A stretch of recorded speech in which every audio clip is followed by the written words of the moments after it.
Good morning, magandang umaga po sa inyo. Maraming nagtatanong sa akin kung nalubog daw ba yung aming hituan. Hindi po.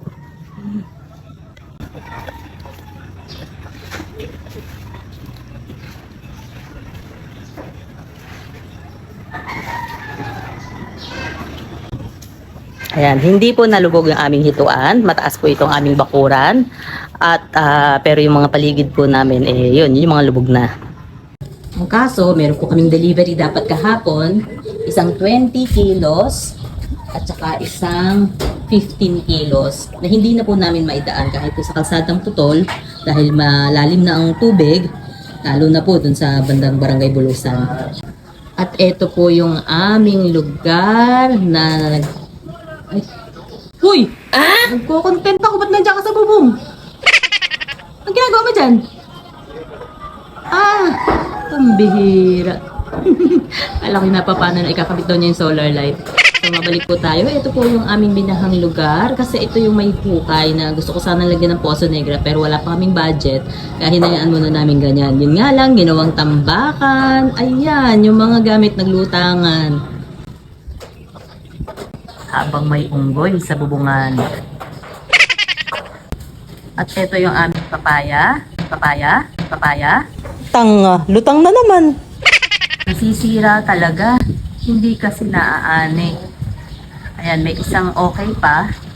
Ayun, may isa ulit na okay. Ang dami na sana naming naani. Hindi nakakain. Punta tayo sa taas para makita natin yung bakuran. Umuulan. Maya-maya pa kasi yung aming pamimigay. Kaya dito muna tayo. Ayan yung bakuran ng aking nanay na binahanan ng tuluyan. Itong parte na ayan, yan yung parang guhit na yan, yan yung mataas na tinambakan. Dahil nga yun sa flood control, tinambakan, papunta dun sa may ilog. Mataas na yan, halos gabewang, pero inabot pa rin ng tuluyan. At yung mga puno ng mangga na nangamatay, ala na, marami rin sa tulad dyan na ibenta ko na, nakamatay, sayang. Pwede pagkaperahan. Ayan. At ang bahay ng aking nanay, lubog ng tuluyan. Sayang. Ayan. So, lubog yung paligid. Pero kami, nakagataw. Yun nga lang, dahil sa kami yung nakagataw, daming langgam, daming anay. Nailagay mo, ayan, inabutan ka ba na ulan? Inabutan ka ulan? Yung paa ng diban, tinubuan ng mushroom. Nakakain kaya to? Nakakain kaya tong mushroom na to? Ayun, tinubuan ng mushroom yung paa ng diban. Nagmo-moist kasi siguro, no? Ay, tumutulo dyan! Doon sa butas ng ano? Ng... Hanggang mga ng ganyan, hindi mo iwasan.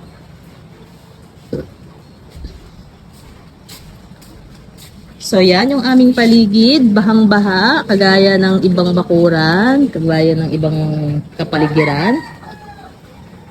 Pero kami lang ang mayabang. Naku, mahanap pa. Mak! Nahanap pa. Sasakyan ba? Hindi. May tubig na rin sa loob ng bahay nila? Sa bahay nila, ala pa? Kunti na lang. Tinignan mo? Tinatawag ko yung umuupa sa amin, hindi makarinig. Titingnan ko lang sana, tatanong ko lang sana kung may tubig na yung kanilang ibaba. Sila kasi yung umuupa dun sa ibaba. Mababa din, halos pantay lang ng konti sa kalsada. May tubig na yung kalsada, siguro konti na lang, yung magkakatubig na rin yung kanilang loob ng bahay. Safe na safe itong umuupa sa amin sa itaas. Yan, hindi sila mababaha. Oh, hanggang saan tubig sa inyo? Hindi ka ba lubog sa inyo? Bata. May mga isda na ako nakikita na Hey! ano. Puta ka na malunod ka! Hey! Concern ka ba? Ba't mo Pag minura? nalunod ka, puta! Hoy, concern ka ba? Ba't mo minura?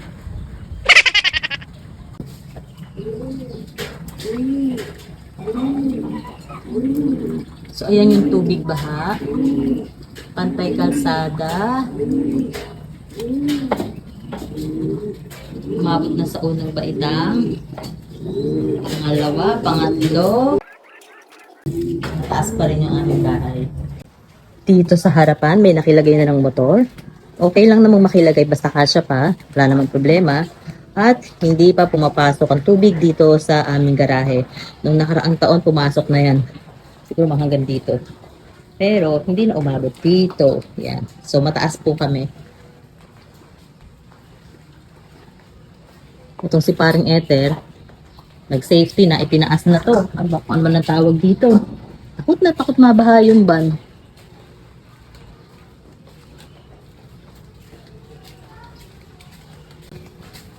Ay, baho, sir. Iba ang amoy nito kaysa dun sa ano. Iba yung amoy niya kaysa dun sa chips. Sabat-sari na yung amoy ng bahay namin. Pero kaysa magreklamo ko, baka ako paglinisin, bumalik na lang ako sa kwarto, itutulog ko na lang.